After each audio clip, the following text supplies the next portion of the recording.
Hey everyone, welcome to The Girls. We are back, the mother and daughter duo here on SSP TV. Yeah, high five for the girls. Well, Janine, you know, a lot of people stop me and say, what's it like to work with your daughter? It's great. Who wouldn't want to work with their daughter? Aw, how sweet. Aw, my honey, Christmas is coming. But anyhow, no, it really is. It takes a lot of guts sometimes for you to step up to the plate and just do some things that you really don't know if you're capable of doing. And today we have the good fortune of having a woman that's going to be our guest, and her name is Sylvia Lafair. And we're going to talk with her later. She wrote several books. She's a fabulous author. She writes great books. And the book we're going to talk about today is called Gutsy. So Gutsy we're going to talk about later, but right now I'm going to ask you a question. What's the most gutsy thing you ever did in your life? The most gutsy thing I ever did in my life. I know some of the things I lived through that you were so gutsy to do, like when you were 7 and you got on that ride at Knoebels, the swings, and I was having a panic attack because you had to go on each swing individually. I couldn't go on with you. You got on, and as this thing started swinging, not only did it swing out further and further, but it went up higher and higher and higher, and I thought, oh my gosh, my daughter's going to take off. Now, of course, my son didn't do it, but my daughter was the gutsy one. I was always like the guinea pig. I always did the stuff first, and then I did the skydiving. I remember Dad was like a nervous wreck. Well, but that was on the so ground much praying, fun. I believe I was like 21 years old. It was for your 21st birthday, and of course you have a twin brother, but he didn't go with you. He stayed on the ground. He played it safe. But something gutsy for me is more of a challenge that I attack, a goal that I'm looking to accomplish. Now. So, yeah, the older I get, is it gutsy, making a business commitment, making a business change, looking at running a half marathon, looking at, you know, placing my children in a private school. So gutsy things are major life moments now for me. Right. When you dig down deep inside and you address that thing that's gnawing at your stomach and you say, I'm going to go for it. And you go with your gut. And you always said that. Always go with your gut. If you're thinking about something, and take the risk, but just make sure you're taking a risk and it's the appropriate risk for yourself. Now, that's even how we started this show. People often say to me, how did you get the idea for the show? My mother, who's not with us anymore, God rest her soul, she was always the type that we'd sit around the table and discuss a lot of things, or we'd sit at the porch, you know, on the chairs on the porch. When we grew up in a row home, and so all of my aunts and uncles lived there, and it was great for the neighborhood to get together, and we would discuss all types of things. Well, then as times changed and people moved on and families changed and just everything, the whole world dynamics changed. We didn't have that anymore. My mother said how much she missed it because women didn't have an opportunity, girls, to get around of all ages and just talk about what's going on in their life. And my little niece used to call it, let's talk about. So I said, you know, we should get back to doing that. My mother said, why don't you do it on TV? Look how many people could join in. So unfortunately, she didn't live long enough to see the show come out. But of course, I'm a living testament to my mother because this is what we did. So one thing might be gutsy and it might be not gutsy to someone else. Some people say, I don't know how you go on TV and talk about your personal things that go on in your life, and I will say to them, well, I don't know how you do hair and makeup, even if it's someone as simple as, you know, Lush has been doing, you know, my hair and makeup. They make it look so easy when they're good at their job. So what is gutsy to me or you might not be gutsy to someone else. Right. So gutsy in a sense is stepping outside your, I guess, comfort zone. Yes. Sometimes. Stepping outside the box and forgetting about the box, really, and just going with what you think is pushing you ahead and pushing you to excel either professionally, personally, maybe it's with your family. You know what? I'm sitting here next to my daughter, and I have to compliment you on television. Aww. Because Janine, you are like the gutsiest person I know. You really do. Yeah, all the things you do. Thanks, Mom. And what do you have up your sleeve next?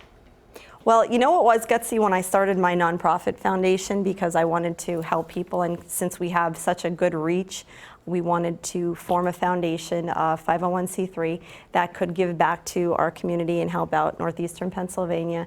That started years ago with a friend of mine, Craig Lukács, who brought it to my attention. And this year we're actually doing a We're teaming up with, it's called Making a Difference Ministries, which I thought was ironic since the name of my foundation is Making a Difference. Making a difference, and always. We're going to Sand Springs.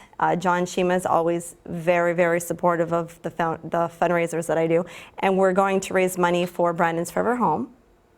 And you bring a gift, so you can bring a gift that night, and you could, it's December 3rd, you could bring a gift, and you can listen to great music for Christmas time, and you could be giving back to the community. So your admission is just a gift?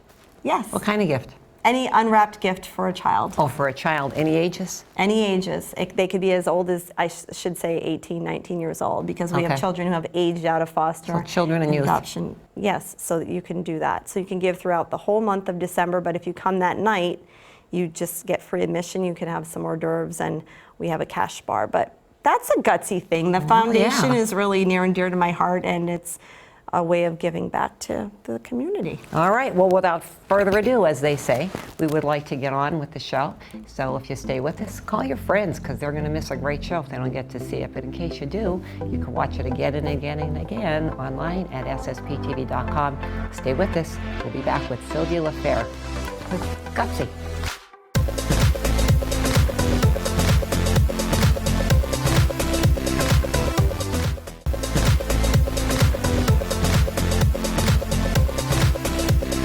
Are you gutsy? It's the topic here on The Girls Today. We're with a returning guest, Dr. Sylvia Lafair, and we're so happy to have you back on to talk about book 2. We are going to get to book 3 later on in show 2, part 2 of The Girls, but we're happy to have you here on The Girls on our new set since you've been on. Love it. It's absolutely gorgeous, and it's gutsy. It is gutsy. It's bold, and it speaks to everybody, so I love it. Yes. And the chairs are very comfortable, so we like it too. True. As long as our guests are comfortable, that's the main thing. We want you to feel like you're in our home, because you are. Look, I even have my cup. Yes. Your cup, The Girls. We've unveiled the cups this year, and every guest, of course, gets to have a mug, so you get to have your coffee in that mug whether you want to or not. Oh, perfect. Or whatever else you'd like to put in the cup. Whatever you like to put in it. Nobody at home would know. Well, Sylvia, I often wonder when I read a wonderful book, especially like your book, what made you decide to write a book? What made you decide to write the book Gutsy? I mean, you've had another well-published book, and then you decide to write Gutsy. So it took guts to write the book, first of all, didn't it? Well, it was interesting, Debbie, because I was so watching how women in the workplace are being treated or feel they're being treated, and then watching the young girls growing up who are speaking out for themselves more. We all are. And we're in a pretty privileged society where we can speak out more than in many places around the world.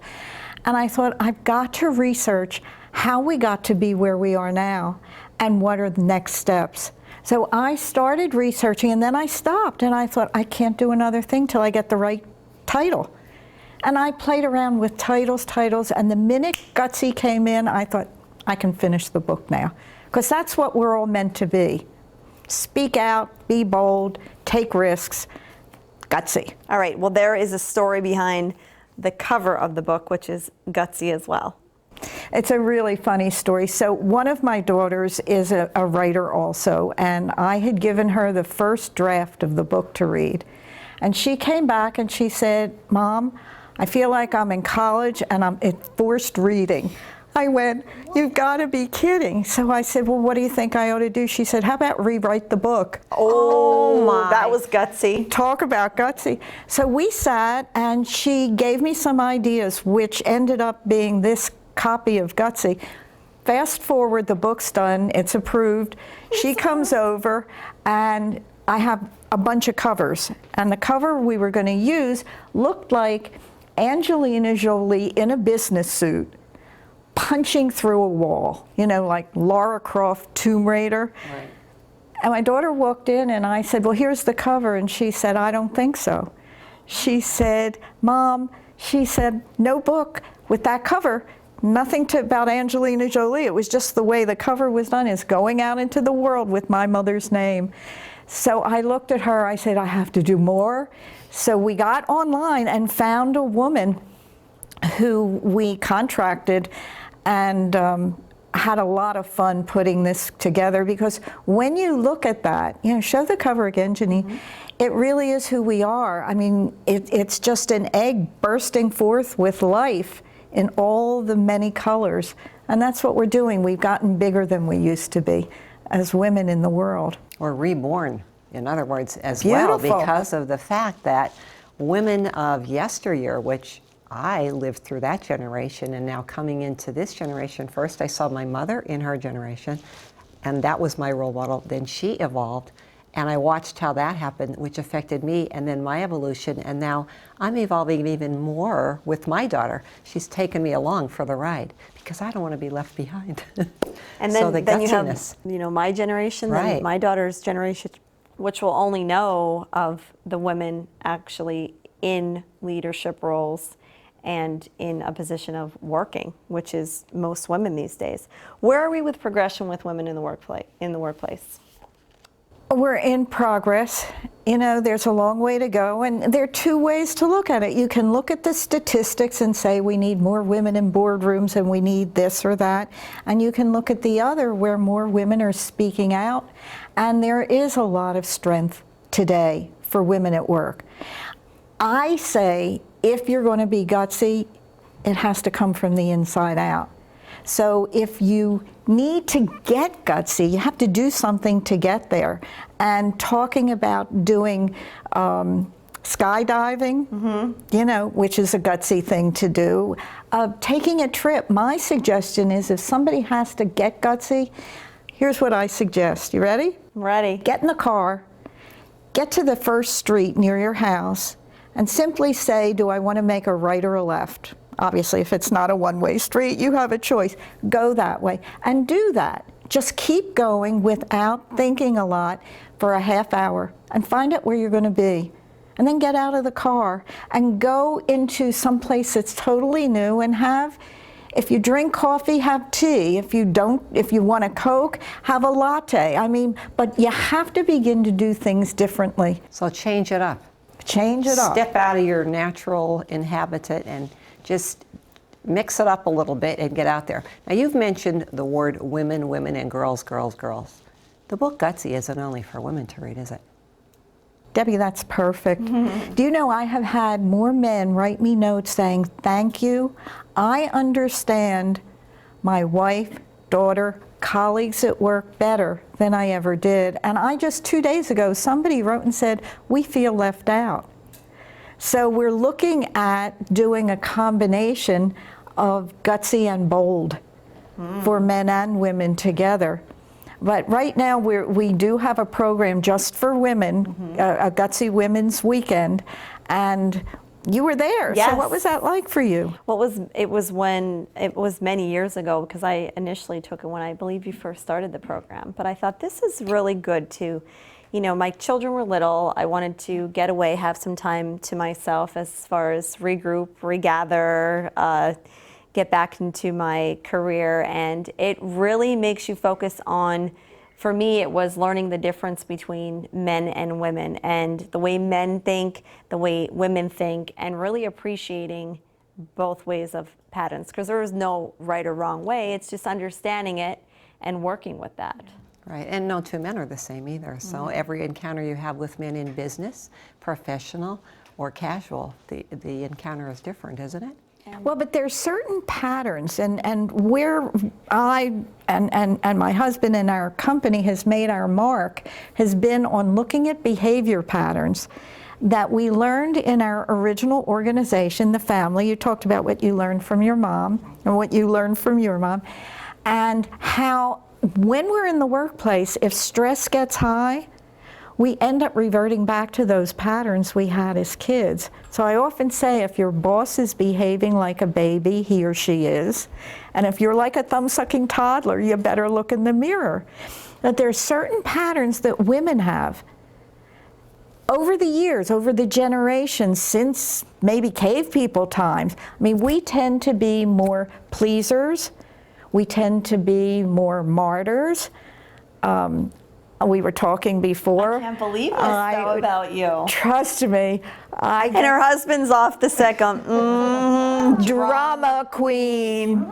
Drama queen. Oh, I know how to do a hissy fit that's Academy Award worthy. Wow. Yes.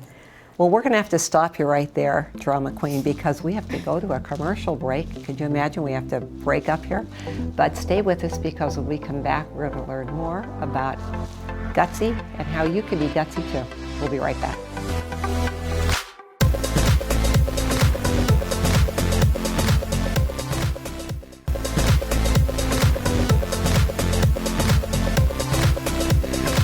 If you're just tuning in, you're watching the girls here on SSP TV and SSPTV.com. Our special guest is returning with us, and that's Dr. Sylvia Lafair. We are talking about her brand new book called Gutsy, How Women Leaders Make Change. Okay, and we're talking about women stepping up, speaking out, getting out of that comfort zone and really making a difference in their communities. And we were talking about behavior patterns, and I came clear, hello, my name is Sylvia, and I'm a drama queen. What are the patterns so people at home could really think about which ones they are? There's the drama queen. Well, I'm going to talk just about the women one, because there are 13, and so it's a lot. But, and you tell me, you raise your hand. Okay. If most women are pleasers. Yes. I had a feeling. Yes. And a lot are rescuers. Okay, so we have a rescuer, a pleaser, and a drama queen, and often martyrs. Some of the others belong more to, while we can make a case for all of them, sometimes men have some of the others, whereas men often are avoiders. I don't know if you know any man who's an avoider, but it's, when the arguments come, that's the gotta go guy or gal, either. But the important part about these patterns is once you begin to say, yep, that one has my name on it, is how do you transform it? How do you change it? So for me, what I had to learn is that as a drama queen, which really the adrenaline, I love it. It's a real kind of rush, but it doesn't get you anywhere except people walk away going, oh, she's so annoying. So did I say that perfectly? Oh, she's so annoying. But a drama queen becomes a good storyteller. So what happens is I get the same adrenaline rush, but with purpose. I can tell a story that has meaning. Oh, and you certainly can sell a story. So I didn't know that you were a drama queen, but you are a great storyteller. Well, see, because I've transformed it. Oh, absolutely. So just so people at home understand, all of these behavior patterns are good. It's how we tailor them, we use them. Exactly. The pleaser becomes an exquisite truth teller, which I know you to be. So that's what happens when we see them. We say, okay, so is there another way to use all this energy that's more positive? And rescuers and a lot of nurses, and I know that's your background, Debbie, become they become mentors. So, it's the old teach people to fish, don't give them the fish. And so every pattern, we often had them handed to us from our grandmothers, our mothers, to us, and then you watch to see what goes on. You're looking now, your grandchildren and your daughter, to see what is going to happen with her. Yeah. And they're all great qualities. It's just how they are honed, I would imagine, and how you are comfortable with knowing that that's what you are. So how do you take it from a nasty thing into a very useful thing? How do you control it, in other words, right? Exactly. And how do these work together? Because I know you mentioned the martyr, and that one really gets on my nerves the most. So how do you use all these together? I'm going to be honest. When someone's pity me, it's always, oh God, it's never my fault. I just want to strangle them because it gets on my nerves. Well, let me give you the clue. Just saying. Being honest, the truthful one. This is good, because what I did was put together 13 tiny little clips on how to talk to people who have each of the patterns. And it's very interesting, because with the martyr, the first thing you must do is acknowledge them. Because if you tell them, oh, you don't have to do that, it's too much, you're annoying, they have to dissolve and go away. But once you acknowledge them, you can then begin to say, I wonder how you can be able to have some help with what you do now. Because As a martyrs want to suggestion. do it all Okay. alone, and you make the suggestion, I would like to help, who else can help you? And then as you get more safe and comfortable with each other, you can say, you know, that's really hard for me to hear. You know, there's a thing, we don't give out martyr buttons or victim buttons, you know, so, but you have to start with acknowledging it's kind of meet people where they are, not where you want them to be. So What about the avoider? the avoider becomes an initiator. I bet you know an avoider, huh? Just thinking. Well, your husband's sitting right behind you offset, and it's just so funny because he's like, I'm the avoider. Drama queen happens, I'm out the door. Well, here's what happened years ago as we were beginning to research this and we started seeing all these patterns. It was like, well, what do you do with them? And when I would have my hissy fit, the avoider, Herb would take the keys to the car and he's out the door. He's gone, you know, and he could come back later, but we'd start at the same place we left off. So this is when I knew I'm that. laughing, watching his face. Well, because The reactions, of course. It's the truth. But what happened, it's so funny. So one day, and we're talking about how do you change these patterns, transform them. One day, I'm having a hissy fit, and I'm waiting for him to get the keys and go, because, you know, you get used to how people behave. And he said, sit down. And I said, why? So you can get out of here faster? He said, no, I'm sitting down too. And that was new. And I thought, what is this about? So I said, why are you sitting down? He said, well, avoiders become initiators. And rather than running, they're the one that start the conversation about we have to change something. Well, at that point, it was like a balloon burst in me. I had no ammunition. I couldn't do anything. He deflated you. He deflated me, but it was a positive deflation because he said, let's figure it out. Now, it took us, I would say, maybe 3 minutes to resolve whatever was going on. In the past, it would have taken a day at least. You know, and I'm sure you've all, you know, you know how these kinds of things. We know. Yeah. So we got it.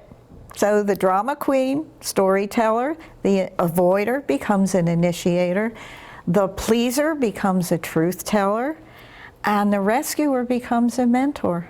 And you know, that's what I love so much about your books, because they're easy to read, number one. You can relate to the book. You're a great storyteller, and you learn so much about it. Everything that you have in that book, you've gone through.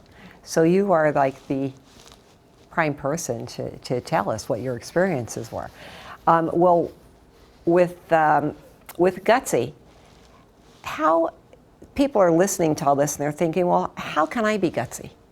You know, how can I be Gutsy? I don't think I'm Gutsy, but how can I be Gutsy? So do you tell them how to be Gutsy in that book? Or what's something you could tell someone watching now? Yeah, how to be no, Gutsy? I gave that little idea of if you're too afraid to do something, just get in the car and go somewhere else. I mean, I really do believe physically we have to test ourselves. That doesn't mean you have to run a marathon, but you have to do something that you don't normally Out of your do. element. Can you ever be Absolutely. too gutsy?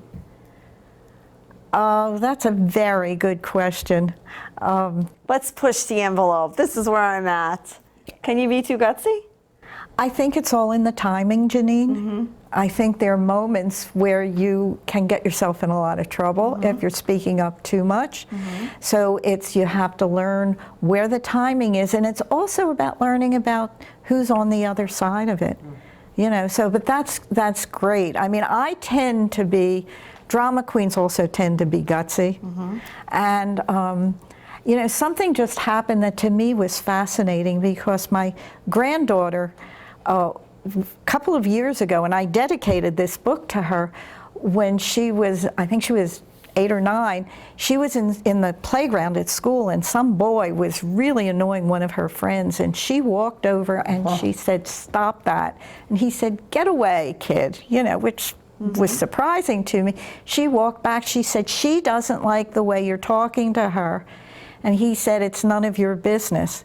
So she went to the teacher who was on duty then, and the teacher came over and called the group of kids, And the teacher said, she's using her words to fight, not her fists. You need to find a better way. And they had a whole conversation about it. So in the evening, when Julie, my daughter, was telling me about this, Ariel was in the background running around going, I'm a gutsy girl, I'm a gutsy girl. I'm a gutsy girl. So cute. Aw. So that's what we need to do, is help people learn how to speak up. But then there's also, you don't want to risk safety. And in this country where it's better, you know, you look at some of the other parts of the world and women can't speak out at all.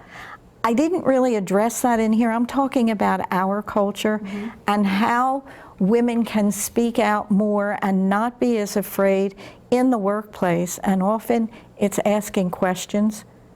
You know, what can we do differently? What can we do better? Well, speaking about questions, we have so many more questions for Sylvia. We love having you on the show. Thank you so much for joining us today. As you know, we did say that we're going to have Sylvia back for another show. On the next show, we're going to continue on from Gutsy. We're going to talk about another book that you wrote. Right. So we will have her back again if you didn't have enough. And also, if you look on the screen, there are several places they could get in touch with you for your workshops. Absolutely. And also, you can watch the show again and again on ssptv.com. As always, we thank you, Dr. Sylvia Lafair, for joining us on the show. We loved it, and we can't wait until the next show. Thank you. You're both terrific. Thank you. And gutsy. We have to stay gutsy. You stay gutsy, too. We'll see you next time.